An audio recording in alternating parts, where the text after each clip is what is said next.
নমস্কার, সবাইকে আজকে লার্নিংয়ে স্বাগত জানাচ্ছি। তো আজকের ভিডিওতে আমি আলোচনা করছি নবম শ্রেণীর ফার্স্ট ইউনিট টেস্টের ইতিহাস বিষয়ে বড় প্রশ্নের সাজেশন নিয়ে। এবারে নবম শ্রেণীর ইতিহাস বিষয়ে ফার্স্ট ইউনিট টেস্টে কী রকমের বড় প্রশ্ন আসতে পারে বা কোন কোন প্রশ্নগুলো বেশি ইম্পর্ট্যান্ট সেগুলোকে নিয়েই আমি আজকের ভিডিওতে আলোচনা করব।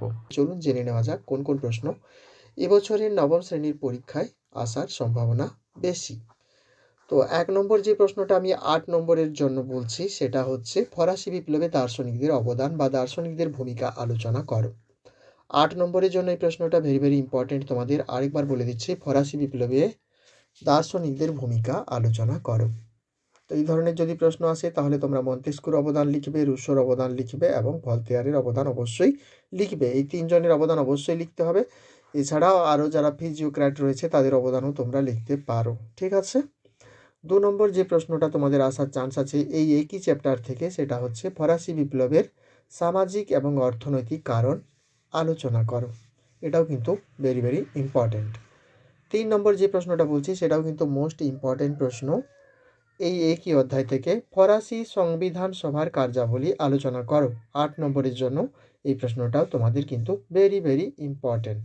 তাহলে প্রথম অধ্যায় থেকে তোমরা ৩টে প্রশ্ন করবে। ফরাসি বিপ্লবে দার্শনিকদের ভূমিকা আলোচনা করো, ফরাসি বিপ্লবের সামাজিক ও অর্থনৈতিক কারণগুলি আলোচনা করো এবং ৩ নম্বর যে প্রশ্নটা সেটা হচ্ছে ফরাসি সংবিধান সভার কার্যাবলী আলোচনা করো। ঠিক আছে, এই ৩টি প্রশ্ন করলেই তোমরা একটা প্রশ্ন কমন পেয়ে যাবে। ঠিক আছে, চলে আসছি আমি পরের অধ্যায়।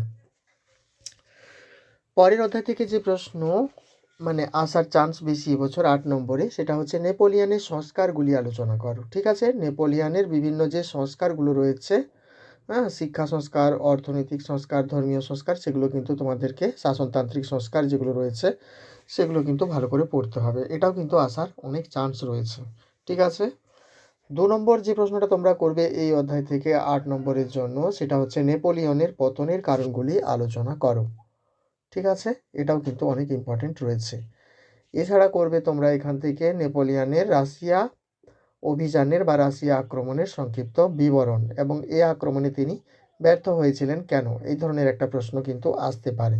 এটাও তোমরা দেখে নেবে। ঠিক আছে, আর টিকা লেখো তোমরা করবে ৪ নম্বরের জন্য, কোড নেপোলিয়ন করবে এখান থেকে, আর করবে স্পেনীয় খত করবে, আর এখানে করবে তোমরা বলে দিচ্ছি টিকা লেখো মহাদেশীয় অবরোধ ব্যবস্থা। এটা ঠিক আছে, বা মহাদেশীয় অবরোধ ব্যবস্থা নেপোলিয়নের পতনের জন্য কতটা দায়ী ছিল, এই ধরনের প্রশ্ন কিন্তু ৪ নম্বরে দিয়ে দিতে পারে।